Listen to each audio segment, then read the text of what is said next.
Hello friends, welcome to home food recipes. આજે આપણે બનાવશું નાયલોન ખમણ.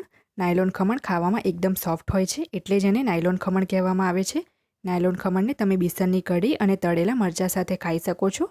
આ ખાવામાં ખૂબ જ ટેસ્ટી લાગે છે અને આ ઇન્સ્ટન્ટ બની પણ જાય છે.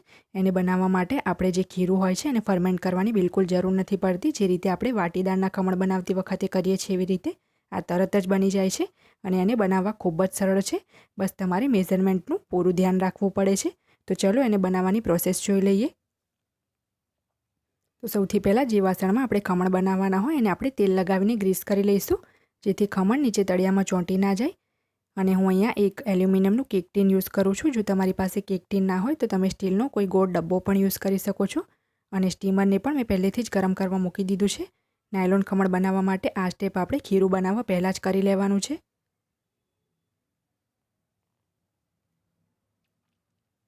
સ્ટીમર જ્યારે સારી રીતે ગરમ થઈ જાય ત્યારે આપણે આ કેક ટીન એની અંદર મૂકી દઈશું.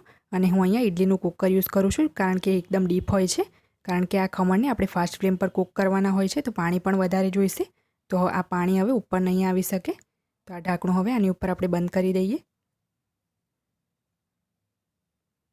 હવે આપણે ખમણ માટે ખીરું બનાવી લઈશું. તો એ માટે આ બાઉલમાં મેં થોડોક બેસનને ચાળી લીધો છે. બેસનને ચાળવો ખૂબ જ જરૂરી છે. અને હવે આપણે પૂરા 2 કપ ભરીને બેસન લઈ લઈશું આમાંથી. બેસનને જ્યારે પણ આપણે કપમાં ભરીએ ત્યારે આપણે એને દબાવવાનો નથી હાથથી. એને આપણે આંગળીથી આ રીતે લેવલ કરીને જ લેવાનો છે. અને હું અહીંયા ગાયછાપ બેસન યુઝ કરું છું. ફક્ત આ રેસીપીની જ વાત નથી, બીજી કોઈ પણ રેસીપીમાં જો તમે કોઈ પણ લોટને મેઝર કરતા હોય કપમાં ભરીને તો આ રીતે લેવલ કરીને જ લેવાનો છે. તો 2 કપ જેટલું બેસન મેં અહીંયા લઈ લીધું છે. તો આ બાકીનું બેસન હું હવે હટાવી દઈશ. હવે આ બેસનમાં આપણે 1 ચમચી જેટલા લીંબુના ફૂલ નાખશું. આ લીંબુના ફૂલને પણ આપણે લેવલ કરીને જ આંગળીથી લેવલ કરીને જ નાખશું. તો હવે આને હટાવીને પણ આપણે 1 ચપટી જેટલો હળદી પાવડર આમાં નાખી દઈશું. ફક્ત 1 જ ચપટી મેં હળદર નાખી છે અહીંયા, વધારે નથી નાખવાની. 1 ચમચી જેટલું મીઠું નાખી દઈશું. હવે આપણે જરૂર મુજબ પાણી નાખીને આનું પોરિંગ કન્સિસ્ટન્સીનું બેટર બનાવશું. ધ્યાન રાખવાનું છે કે બેટરમાં જો પાણી વધારે પડી જશે તો ખમણ શરૂઆતમાં ફૂલશે અને પછીથી બેસી જશે. તો અહીંયા હું 1 કપ જેટલું પાણી લઉં છું, જેમાં થોડું થોડું કરીને નાખીશ અને વિસ્કરથી બીજી બાજુ વિસ્ક કરતું જવાનું છે, જેથી એમાં ગાંઠ પણ ના પડે. અને હળદર તમારે ના નાખવી હોય તો તમે આમાં સ્કીપ કરી શકો છો, પણ હળદર સહેજ પણ વધારે ના પડી જાય એ વાતનું ધ્યાન રાખવાનું છે, નહીંતર ખમણનો જે કલર છે એ થોડોક લાલ થઈ જશે.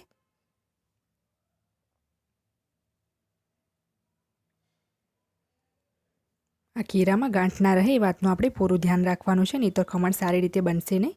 પૂરી 2 મિનિટ સુધી આપણે આને મિક્સ કરતું જવાનું છે, જેથી લીંબુના ફૂલ સરસ બેસનમાં મિક્સ થઈ જાય. અને બેટર થોડુંક ગાઢું લાગે તો ફરીથી પાણી એડ કરીને ફરીથી આપણે એને આવી રીતે મિક્સ કરતું રહીશું.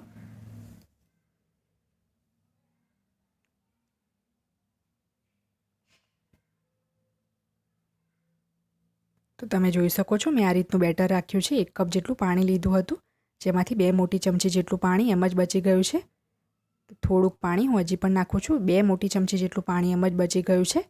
તો હવે ફરીથી આપણે આને મિક્સ કરી લઈશું.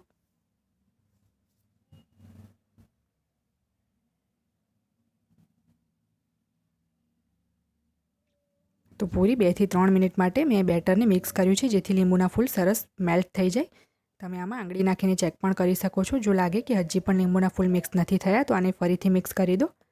તો હવે આપણે એમાં 1 ચમચી અને બીજી 1/4 ટીસ્પૂન જેટલું ઈનો નાખી દઈશું આમાં. હવે ઈનોની ઉપર આપણે 1 ચમચી જેટલું પાણી નાખી દઈશું, જેથી ઈનો એક્ટિવેટ થઈ જાય. અને ઈનો નાખ્યા પછી આપણે એક જ ડાયરેક્શનમાં આને મિક્સ કરીશું, જ્યાં સુધી આ જે ફીણ દેખાય છે એ ફીણ દેખાતું બંધ ના થઈ જાય અને બેટર એકદમ ફ્લફી ના થઈ જાય ત્યાં સુધી આપણે મિક્સ કરવાનું છે. હવે આપણું આ જે ખીરું છે એ ખમણ બનાવવા માટે રેડી છે.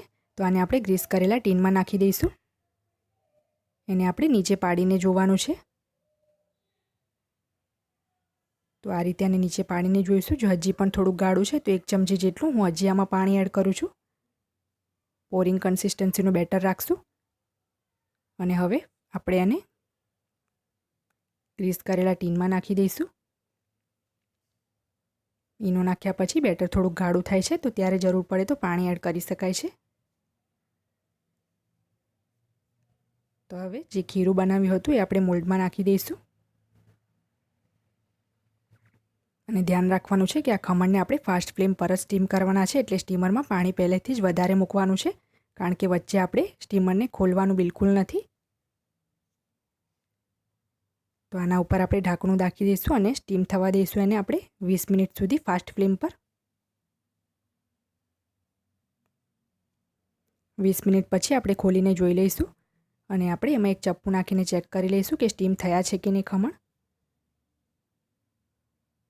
ચપ્પુ એકદમ સાફ બહાર આવે, મતલબ કે આપણા ખમણ સ્ટીમ થઈ ગયા છે. તો ગેસની ફ્લેમ બંધ કરીને આને બહાર કાઢી દઈશું.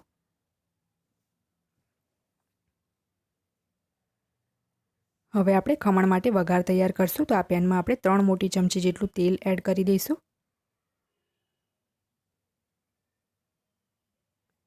તેલ સહેજ ગરમ થઈ જાય એટલે આપણે એમાં રાઈ નાખશું. 1 ચમચી જેટલી રાઈ છે અને રાઈને આપણે સારી રીતે સંતળાવા દઈશું. રાઈ સારી રીતે ફૂટી જાય પછી આપણે 12 થી 15 જેટલા મીઠા લીમડાના પાન, સ્લીટ કરેલા લીલા મરચાં એડ કરી દઈશું. લીલા મરચાં તમે તમારા ટેસ્ટ મુજબ લઈ શકો છો. લીલા મરચાં સહેજ સતળાય પછી આપણે એમાં 1/4 કપ જેટલું પાણી એડ કરશું. પાણી તમે 1 કપ જેટલું પણ લઈ શકો છો.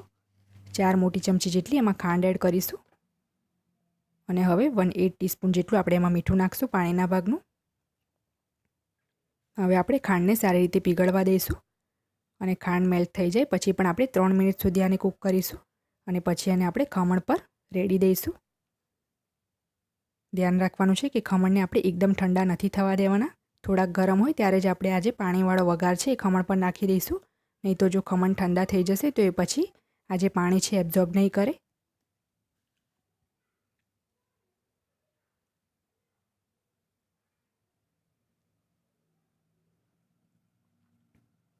બે 3 મિનિટ પછી હવે આપણે ગેસની ફ્લેમ બંધ કરી દઈશું અને આને કટ કરેલા ખમણ પણ રેડી દઈશું. ખમણ જ્યારે હુંફાળા ગરમ હોય ત્યારે મેં કટ કરી લીધા હતા. તો હવે જે પાણીવાળો વઘાર હતો એ આપણે આની ઉપર રેડી દઈશું આ રીતે ચમચાથી.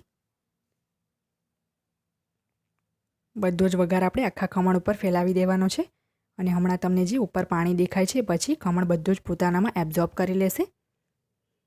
તો વઘાર નાખ્યા પછી પણ આપણે 5 મિનિટ એમ જ રહેવા દેવાના છે ખમણને.